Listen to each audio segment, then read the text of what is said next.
Hi everyone, Barnaby here. Okay, I would like to talk about the blowing on autumn leaves. I've done a video on a fun way of how to play the head, which is great. Check out that video there. This is about the blowing. Now, there are millions and millions and millions of videos on how to play, how to improvise on autumn leaves. I'm going to sort of try and show you some new ways, some slightly different ways that I've not seen anyone talk about, especially not when it comes to playing on the trombone, and just things that I do of how to learn tunes and what I'm thinking about when I'm playing. So I'm gonna shift.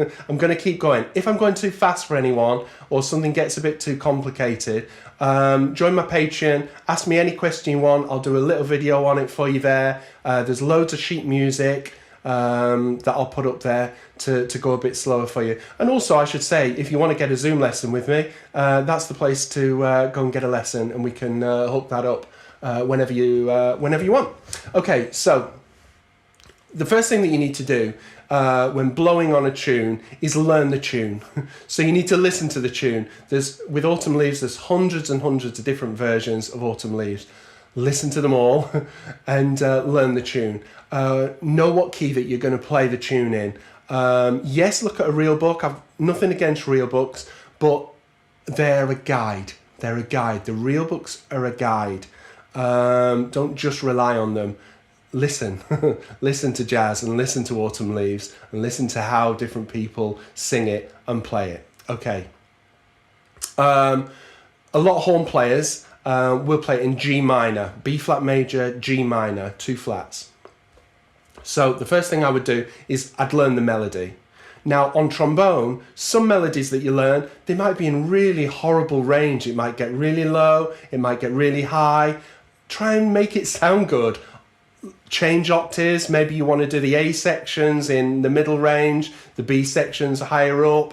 Change it around. Maybe you'll have to alter the melody. How dare we alter the melody? Maybe you want to alter the melody so that you can change the range so it sounds musical and it fits on the instrument a bit better, rather than being down in the depths, trumping away on some pedal notes in the head, you know. You know what I'm saying. So work out a nice register for you to play the head. Okay, number 2, learn the root movement of the chords. Play the roots, learn the roots, get them into your ear. Now then, use the real book, use a chord chart, absolutely fine. When you're learning them, put a groove to it. Make it swing. A C, C, C, C, a F, F, F, F, B flat, B flat, a E flat, E flat, A, a D, D, D, D, G, G, G, G, G. Do you see what I mean? I'm giving it some life. I'm making what is quite a technical exercise into something that's musical and into something that's fun, so that we're swinging already. We're swinging while we're learning these things. Okay, if you're looking at the real book, if you're looking at a set of changes, great. There's definitely advantages of doing that. But then also, once you've done it a few times, close your eyes. Close your eyes. Go round the A section, round the A section, round and round. So you are internalizing. I'm big into this when I talk about the lessons. You learn something, it's front brain activity. You've learnt it, it's conscious to start with. The more and more you do it, it then gets to rear brain, your unconscious, so that you can start hearing it. It's internalized, right? How do you internalize something? Is keep playing it over and over and over and over again. Okay, so internalize those roots. The next thing that I would do is I would do, not in any particular order, chord tone improvisation. Now, what's that? I've done I think I did a 30-second or 60-second lesson on that. It's simply improvising using only the roots, the thirds, the fifth, and the sevenths. Right? So now for all you guys that are using your ears and being sort of natural improvisers, this is going to be quite hard because now you're going to have to use your technical brain, your academic brain, to start thinking about what actually the chords are, rather than letting your ear guide you. You're letting your brain guide you in, if you know what I mean. So, for instance, if I say, what's the minor third of C minor? What's the seventh of C minor? What's the major third of F7? Is it, what's the seventh of F7? Is it an E natural or is it an E flat? Do you see? So you're going to have to, that might take some of you a while to do that. Do it slowly and get it up and down. So now what I'm doing, basically I call that vertical improvisation. I'm looking at the first chord, C minor 7, and I'm only playing those notes. I'm then going to F7. I'm vertically looking at F7. I'm then doing B flat, E flat, A half diminished, D7, G minor 7. Okay? Do that slowly. The more you internalize that, the better you're going to be. And again, if you've never done that before, do it in depth this time on Autumn Leaves, and then when you do other standards, it's all the same, it's all in there. So you'll just get quicker and better and better and better at it. And also, you'll find out what F7 is on the trombone. There. Without thinking, that's F7 straight away. Do you see what I mean? So I should demonstrate that for you, shouldn't I? So I'm going to do chord tone improvisation. I'll just do the first A section of Autumn Leaves, and I'm only going to play either the root, the third, the fifth, or the seventh of each chord. I'm going to leap around the horn, and I'm going to try and make it as musical as possible. Okay, check this out.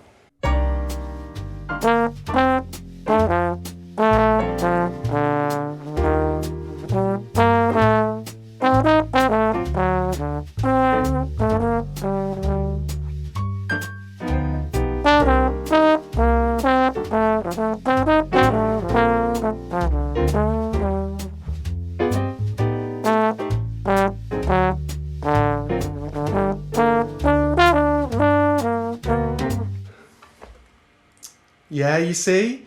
I'm being musical, I'm playing melodies, but I'm only playing the roots, thirds, the fifth and the sevenths of each note.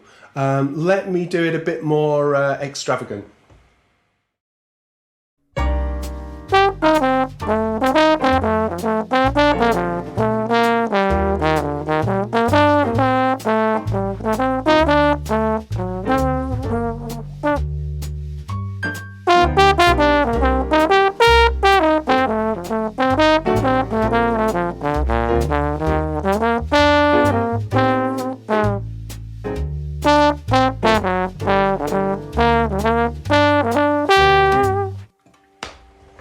Yeah, you see what I'm doing? I'm just up and down the chord tones. That's around the A section of Autumn Leaves. Okay, the next thing I'll do is, I've been looking at the chords vertically, and now I want to look at the chords horizontally. Again, I've done another video on this, so dig it out somewhere. I think it's another 30-second one. So horizontal improvisation. I'm seeing the chords as a group. I'm understanding the notes that are in those chords, and I can recognize that the first four chords, C minor 7, F7, B flat major 7, E flat major 7, all those notes in all those chords are all diatonic to B flat major scale. Yeah? All those notes in all those chords are all diatonic within the key of B flat major scale. So what scale can I play over all those chords? B flat major scale. Okay, so I would start practicing some patterns. I'd start playing B flat major scale up and down. I'd play things like this. Scale, I'd do it in different ranges. Okay, so I'm up and down. I've got 2 octaves now already on my trombone. I do things like this in thirds.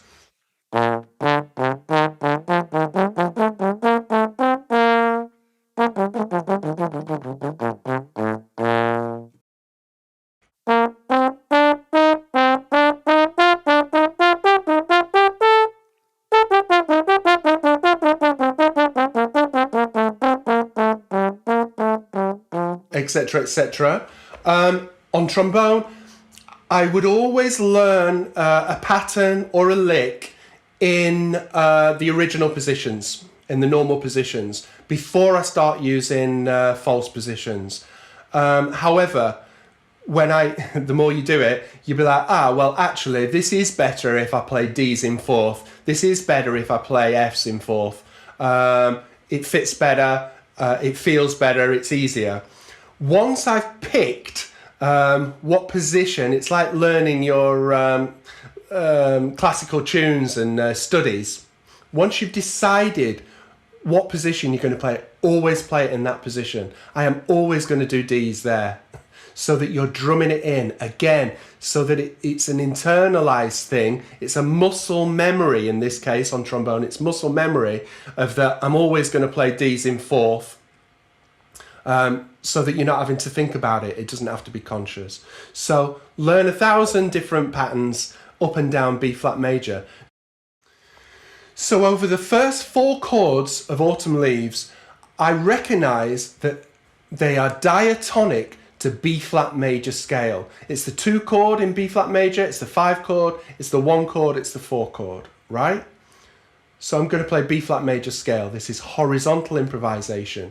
Over the next chords, I recognize that A half diminished, D7, G minor, is a minor 2-5-1 in G minor. And I'm going to play G harmonic minor over those 3. G harmonic minor scale over that. So now I am looking horizontal over it. I'm not necessarily making the detail of the chords. I'm just blowing up and down these different scales. Let me demonstrate.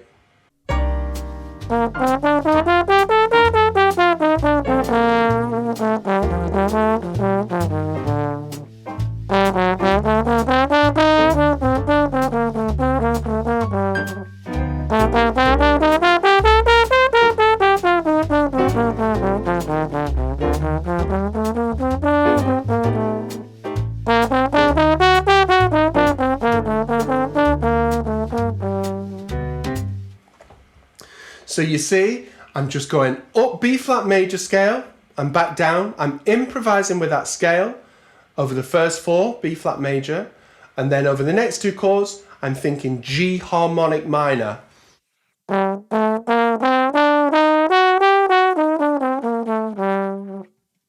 Okay, so now let's make it a bit more musical. Again, this is horizontal. I'm only thinking the 2 scales.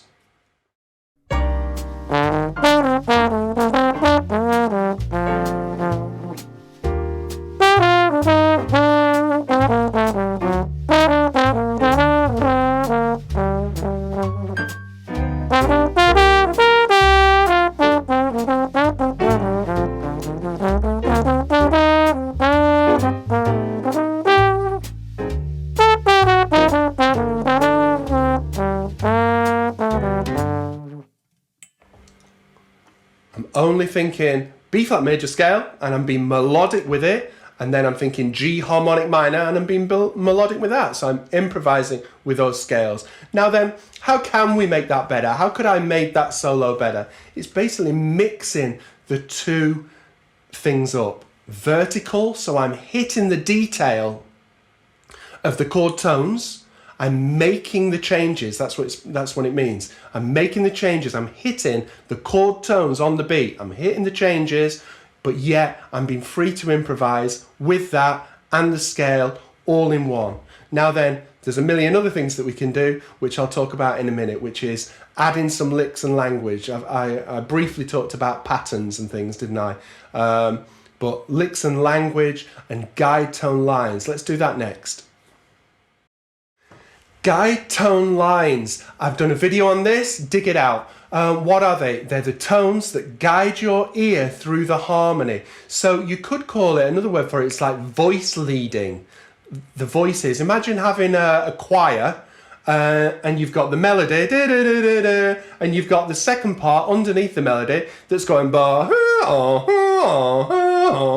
right? It's bad voice leading. We want all the voices to be joining the next note. On piano players do this all the time.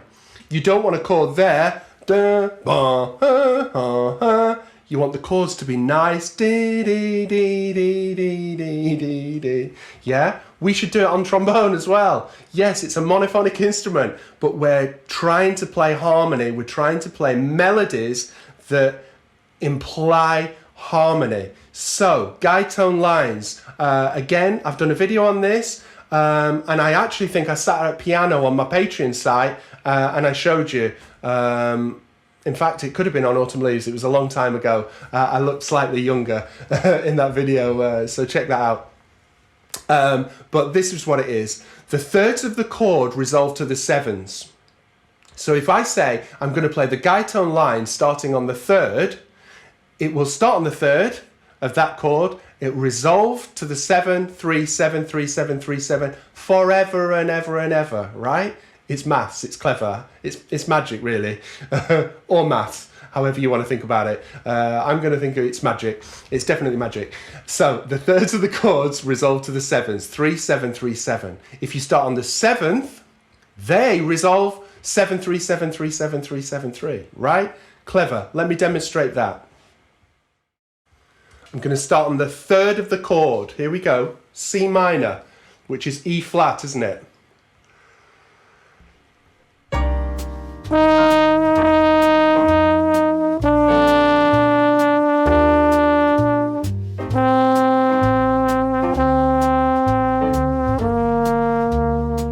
Going to start on the seventh.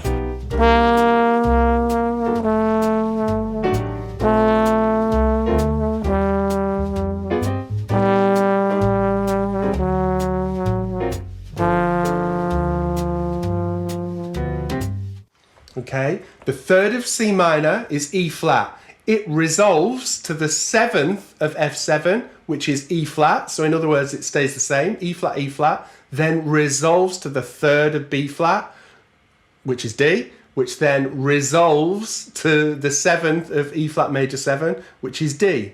So the two notes stay the same, etc., etc. The line on the sevenths, I start, what's the seventh of C minor 7? What's the seventh of C minor 7? B flat, which resolves to the third of F, which stays the same of the seventh of B flat, resolving to the third of E flat. Do you see what I mean? It goes down. Check that out. So that's the guide tone line starting on the thirds and the sevens. Now, getting a bit more advanced. It's the same principle, but let's start on the ninth of C minor, and you'll start hearing all the different implications of the harmony that we can use. Check this out, it sounds brilliant.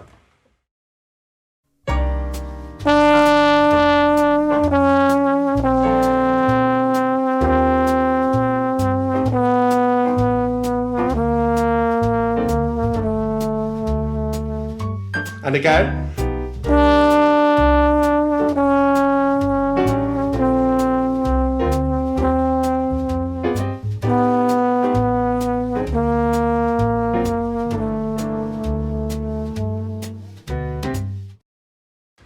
So that line that I just played, it started on a D, which is the ninth of C minor 7.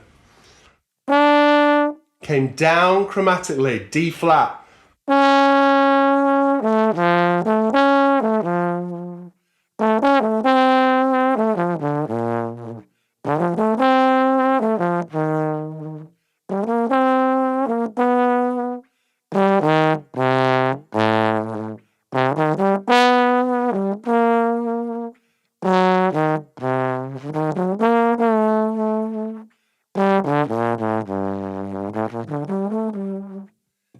Yeah, 9.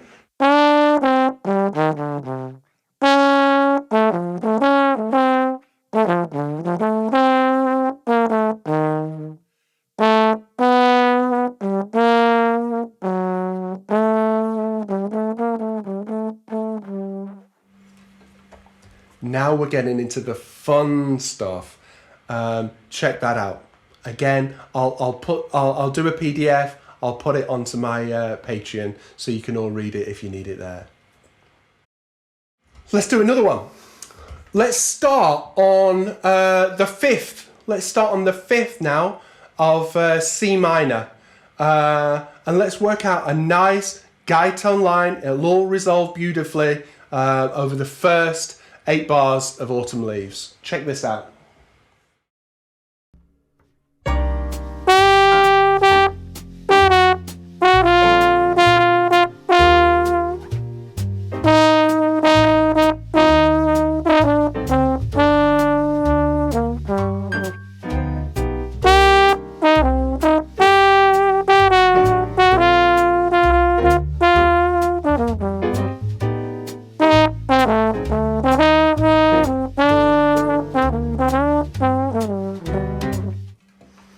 Beautiful. So what are we building up? We've got a guide tone line starting on the 3rd that goes 3 7 3 7.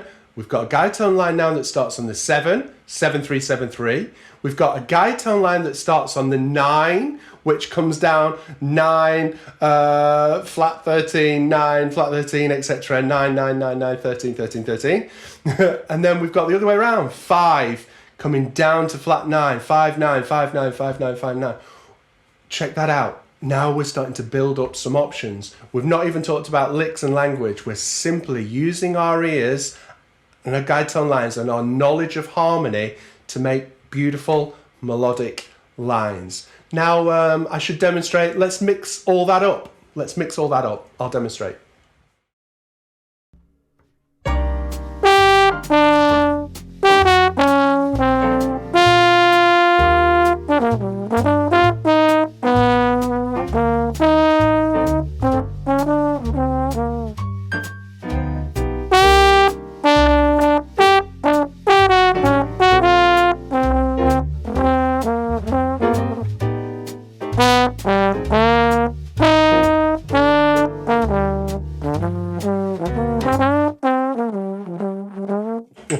You just want to carry on.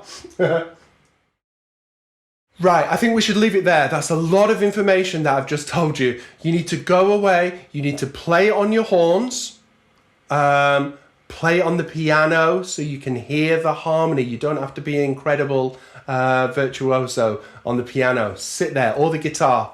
Sit there, work it out slowly, slowly, so that your brain can get the theory into your ear, and then you can forget about the theory because you can just hear it and then you can just blow. So if you want an individual lesson on any of this, I do all my lessons through Patreon. Go through there, patreon.com/Barnaby Dickinson, and also join all the different tiers. Again, I'm going to put all the PDF to everything that I've said today up on there. So yeah, check it out. I mean, there's so much more to talk about on Autumn Leaves, but it's sort of covering quite a lot of ground already. We've not even spoken about vocab, licks and language, pentatonics, different substitutions that we can add on top of this. This is the basic stuff. If we get this together, we sound swinging, we can be free to improvise, free to be musical, then we're off and running. All right, gang, speak to you soon.